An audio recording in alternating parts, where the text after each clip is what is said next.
kami di Saling Silang Jak TV kembali kita akan lanjutkan dialog. Tadi Mas Eriko mengatakan ada banyak sekali pembenahan yang dilakukan oleh pemerintah Jokowi. Tapi tadi juga Pak Yugi memberikan garis merah nih, penekanan terkait dengan pajak. Benar. Pajak ini di satu sisi, iya oke, betul memang memperbanyak pundi-pundi negara kita. Tapi di satu sisi ini yang mau usaha ini kelihatan seperti agak tersendat.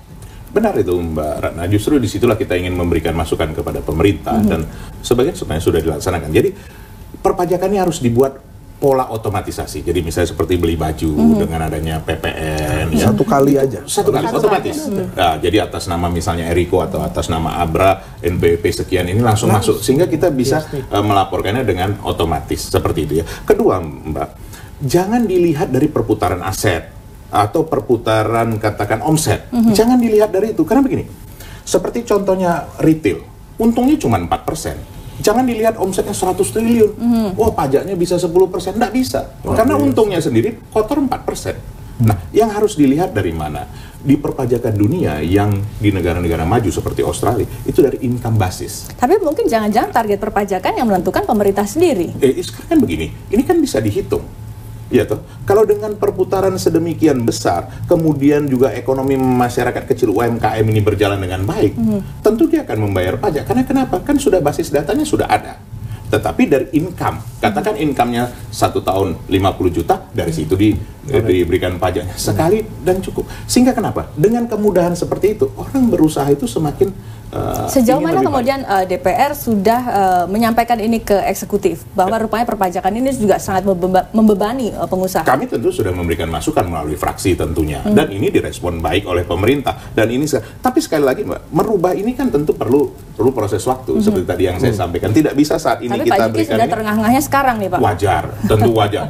Semua dalam bisnis sekarang sudah ada perubahan lifestyle, Mbak. Ini juga harus dilihat. Nanti kita bisa bahas di mana letak perubahan lifestyle itu yang merubah orang sehingga tidak lagi sangat konsumtif. Oke, baik, saya ke Pak Firdaus. Pak Firdaus, salah satu infrastruktur yang digenjot Presiden Jokowi yang juga menjadi sorotan itu adalah tol laut. Kapal yang mengirim komoditas dari Indonesia Barat ke Indonesia Timur memang luar biasa volumenya. Tapi ketika disuruh balik ke Indonesia Barat, rupanya komoditas yang diangkut dari Indonesia Timur tidak sebanding, hanya sekitar 20% dari volume kapal. Apakah ini bisa dikatakan kita masih belum siap untuk melakukan hal tersebut? Bukan belum siap, ya kan dalam proses. Dalam proses tadi itu kan tidak semua 100% jadi. Sekarang bagaimana kemudian biaya logistik kita turunkan. Dan ada subsidi Pak untuk menalangi yang tentunya sekitar ada, tentunya ada. Kenapa? Karena memang tanpa subsidi tidak akan mungkin kita merealisasikan tol laut tadi, ya. Sehingga kemudian sekarang bagaimana flow barang tadi dari barat ke timur itu kita mudahkan dulu, sehingga biaya logistik untuk ke timur semakin murah. Sehingga kita lihat sekarang pertama kali sepanjang sejarah Republik ini berdiri, saudara kita di Papua itu merasakan harga BBM satu harga. Belum pernah loh. Baru kali ini.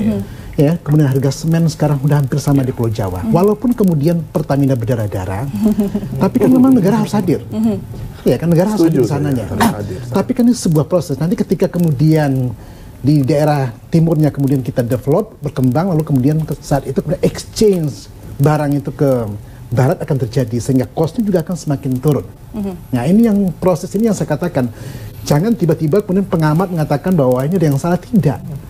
Ini sebuah proses, seperti orang sakit, penyembuhan itu kan tidak otomatis dikasih antibiotik langsung berapa jam kemudian dia akan tegak berdiri. Anda kira-kira punya prediksi nggak Pak? Kira-kira komoditi yang dari Indonesia Barat ke Indonesia Timur bisa berimbang dengan Indonesia Timur ke Indonesia Barat itu kira-kira tahun berapa? Ya, kalau perkiraan kita semuanya infrastruktur kita bangun, ya tidak hanya di laut, di darat juga kita connectivity kita bangun.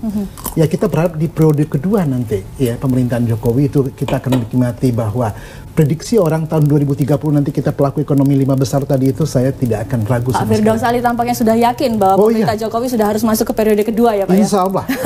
Insya Allah. Kenapa saya katakan tidak ada cara untuk kemudian melawan kinerjanya Jokowi kecuali dengan cara-cara yang abnormal. Oke, baik. Saya ke Pak Yugi. Pak Yugi, Anda sendiri kan di Kadin lebih banyak ke infrastruktur di maritim ya Pak ya. Anda sendiri bisa menjelaskan Pak, bagaimana kondisi yang Anda alami sekarang real? Oke.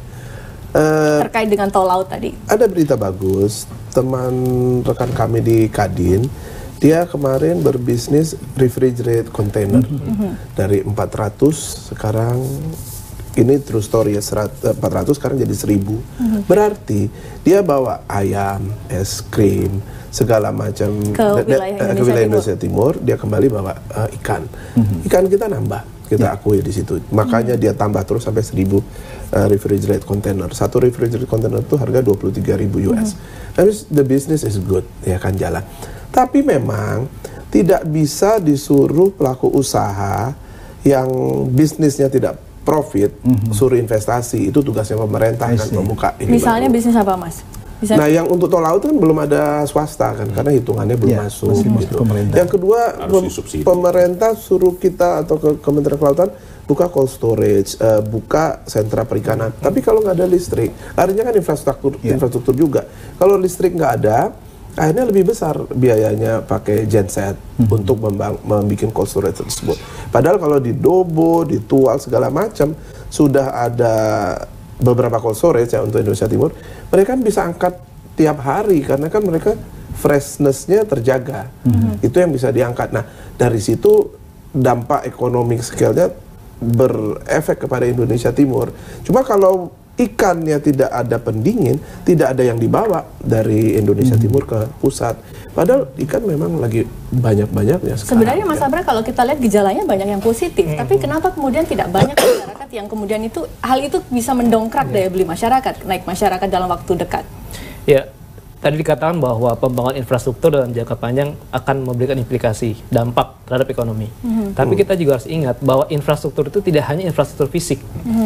Infrastruktur fisik sudah terbangun, tetapi non fisiknya tidak disiapkan. Pada akhirnya nanti ya industri tidak akan bisa memanfaatkan infrastruktur tersebut. Non fisik ini apa saja? Non fisik misalkan regulasi, SDM-nya. Ya, maksud saya itu juga. Kawasan industri sudah tercipta, tetapi dalam sisi regulasi, peraturan SDM di daerah itu masih menghambat iklim bisnis. Ya, pada akhirnya kan mereka investor atau pengusaha tidak akan mau buka pabrik di sana. Walaupun jalan tol sudah bagus, itu. Jadi tidak hanya berhenti di fisik saja.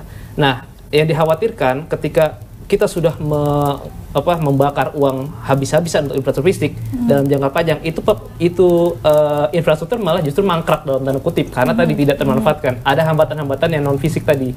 Bagaimana tadi kita menciptakan nilai tambah ya di wilayah Indonesia Timur supaya nanti juga mereka akan pertumbuhannya juga melesat, tapi juga kita harus siapkan juga yang non fisik. Nah, itu mungkin PR-nya ke depan. Oke, Pak Firdaus, ini saya setuju dengan apa yang disampaikan oleh Pak Abra. Saya mendapatkan informasi ada banyak kawasan ekonomi khusus yang dibangun.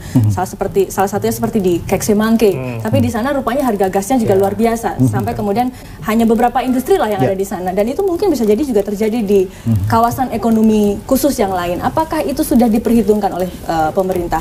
Saya dengar bahwa sebenarnya subsidi yang diberikan pemerintah tidak dirasakan langsung oleh masyarakat.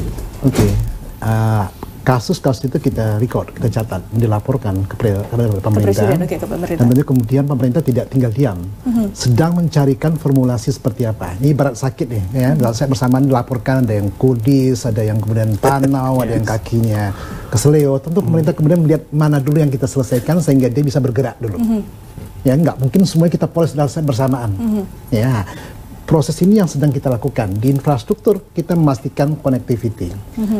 Ketahanan air kita, untuk menjamin ketahanan pangan kita. Kemudian di energi kan kita juga sedang ya all out, walaupun kendalanya tidak mudah, ya seperti dikatakan regulasi yang tidak mendukung. Nah, ini kan juga sangat menarik. Karena regulasi itu yang membuat pemerintah sendiri, Pak. Kenapa kok nggak bisa inline gitu, Pak? Kan saya katakan, kalau dibikin di pusat, kalau di daerahnya tidak disambungkan, ini kan juga sama dengan ini. Gitu. Mereka yang punya lahan. Ada nggak sih, Pak, ada satu forum khusus untuk menegur atau memberikan arahan kepada pemerintah daerah, kabupaten, bahwa ini loh, kita ini tujuannya seperti ini, jangan yang di daerah. Oh, ada. Ada kembangan-kembangan lain pertemuan gitu. Ya rakornas dan sebagainya itu kan pemerintah kan melakukan ini korektif namanya action kepada pemerintah daerah, tapi kan terpulang kembali ke komitmen kepala daerah tadi.